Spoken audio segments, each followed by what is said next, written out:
আসসালামু আলাইকুম। আমার চ্যানেল এসএফ স্টুডিওতে সবাইকে ওয়েলকাম করছি। চিকেন কোরমা রেসিপিতে ফার্স্টেই দিয়ে দিলাম মরিচ বাটা, দিয়ে দিলাম বাদাম বাটা, এরপর দিয়ে দিলাম নারকেল বাটা, এরপর দিয়ে দিচ্ছি পেঁয়াজ এবং রসুন বাটা, এরপর পরিমাণ মতো লবণ, আরও দিয়ে দিচ্ছি জিরা, ধনিয়া এবং হলুদের গুঁড়ো। এখন আমি সব কিছু ভালো মতো চিকেনের সাথে মাখিয়ে নিচ্ছি। ভালো মতো মাখিয়ে নেওয়ার পর আমি ১ ঘন্টার জন্য চিকেনগুলোকে ম্যারিনেশনের জন্য রেখে দেব। ১ ঘন্টা পর আমি চুলোতে বসিয়ে দিয়েছি অল্প একটু তেল দিয়ে। এরপর আমি চিকেনটাকে ভালো করে কষিয়ে নেব।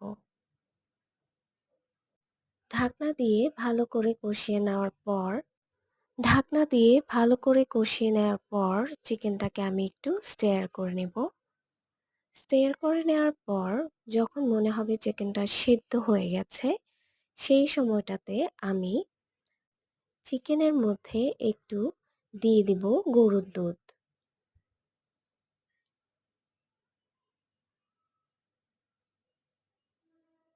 গরুর দুধ দিয়ে নিচ্ছি। কিছুক্ষণ কষানোর পর দিয়ে দিলাম অল্প একটু পানি।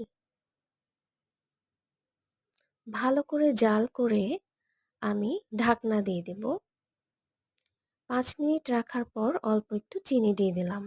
এরপর একটি লোহার কড়াইতে গরম মশলা সাথে পেঁয়াজ ভালো করে ব্রাউন কালার করে ভেজে নিয়েছি। এরপর বাগার দিয়ে দিলাম চিকেনটা। হয়ে গেল আমার চিকেনের কোরমা। আমার চ্যানেলটিকে সাবস্ক্রাইব করে পাশে